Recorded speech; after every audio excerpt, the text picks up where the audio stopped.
अस्सलामुअलैकुम दोस्तों की हाल है। उम्मीद है कि खैरियत नाल होवोगे। दोस्तों एक भाई ने कमेंट किया ही वीडियो के थल्ले अखां खराब वाली वीडियो के थल्ले कमेंट किया कि जी कोई जहरबाद का फ्री इलाज दसो, तुहाडे बच्चे नूं जहरबाद निकलिया, उनका इलाज करके बहुत। दोस्तों उनका इलाज है फ्री, घर दे विच ही समान है तुहाडे, उहदे नाल ही होना। ते माशाअल्लाह दोस्तों दी अख देखो 3 दिन लगातार पाए ने ड्राप्स। अख दूसरी भी जिहड़ी है ना इनकी क्लीयर होंदी है। देखो कल बिल्कुल सुची ही, खोलदा नहीं सी। अज अल्लाह का शुक्र है कि देखो अख बिल्कुल क्लीयर होंदी जा रही है। उसे ही जिहड़ा ना मैडिसन लाउंदी। हुण दसो दोस्तों तुहानूं मैं दसना जहरबाद का इलाज। जहरबाद होंदा है मच्छर लड़न नाल।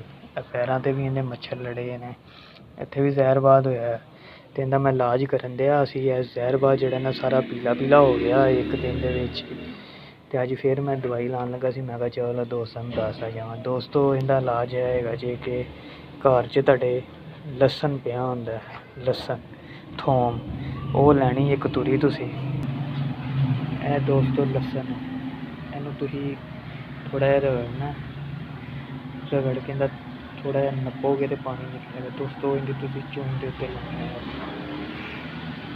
देसी इलाज ने पुराने। देखो अल्लाह खैर कीती, 2-3 दिन दे विच जिहड़ा इन्हां दा जहरबाद सारा उड़ जाएगा इत्थों। होर भी इलाज हैगे ने जहरबाद दे, लेकिन फ्री वाली गल होई सी। फ्री वाले दे विच जिहड़ा ना दोस्तों यह चीज़ आंदी है। देखो तुसीं रगड़ लेना सारे जहरबाद दे उत्ते ते इंशाअल्लाह जिहड़ा ना दूसरे या तीसरे दिन आपे झड़ के लथ जाएगा। कल भी इंदी इंशाअल्लाह कंडीशन विखावांगा तुहानूं की बनदी है। देखो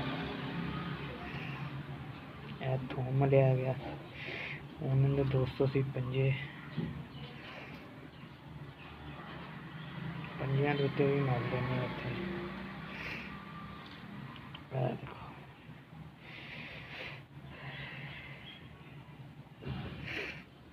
देखो एक बारी जे मलन नाल सारा जिहड़ा ना काला हो गया है जहरबाद। देखो फिर मल देने।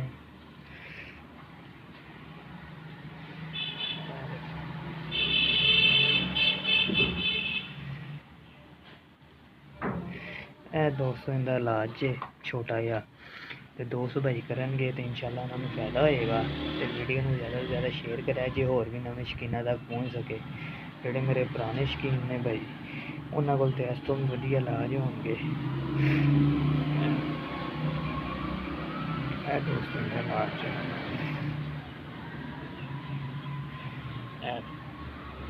इंशाअल्लाह हुण कल परसों तक जो ना सड़ जाएगा तो आप जहरबाद जो ना इंदा क्लीयर हो जाएगा। जहरबाद होंदा क्यों जी? जहरबाद होंदा जी मच्छरों की वजह तो। जो कबूतर नूं मच्छर लड़े नहीं बच्चे नूं तो जहरबाद होया नहीं। देखो दोस्तों इहदी अख कल भी तुहानूं दिखाई सी किन्नी फर्क पै गया एक दिन दे विच ही। तो इंशाअल्लाह आजमाओ जेंटामाइसिन ते लिकोमाइसिन आपस में मिक्स करके तुहाडे परिंदे जिहड़े ना महफूज रहणगे। दूसरी अख च भी पा दी के इहदी अख च कल जाला हैगा सी, अज देखो कितने नज़र आ रहा है जी जाला नहीं। अख क्लीयर हो गई। देखो दोस्तों छोटे छोटे टोटके ने जिहड़े तुहाडे नाल शेयर करन दे। तुसीं मजीद अगे शेयर कराया करो, नवे दोस्त भाइयों तक पहुँच सकन, नवे शकीनां तक, तो उन्हों का फायदा हो सके। देखो दोस्तों यह बच्चे का कुंदा जे, वड्डी बगल का बच्चा जे, इत्थों तक दियाँ बगलें ही ने। तो दोस्तों दूसरा इनका इलाज जोड़ा जे वो दिल रोज़ मिलती है पंसारी को। दिल रोज़ लैके और रूई दे ला के वो भी इंदे उत्ते रगड़ोगे तो उहदे नाल भी फर्क पै जांदा। लेकिन उहदा मसला है कि तुसीं अख दे कोल नहीं ला सकदे, वो अख दे विच हुंदा, पानी गया नहीं तो अख ज़ाया होई नहीं। तो अख दे उत्ते तुसीं थोम मल लो तो बाकी जिहड़ा है चुंझ पैर इत्थे परां दे उत्ते हुंदा जहरबाद, इहदे उत्ते दिल रोज़ ला लवो। उहदे नाल भी 1-2 दिन दे विच जिहड़ा ना फर्क पै जांदा। 80 के 90 रुपए की डब्बी आती है छोटी जी, तो उहदे च ना वो रूई दे नाल लग के लग जाती है। तो लो दोस्तों दुआवां च याद रखिया जे।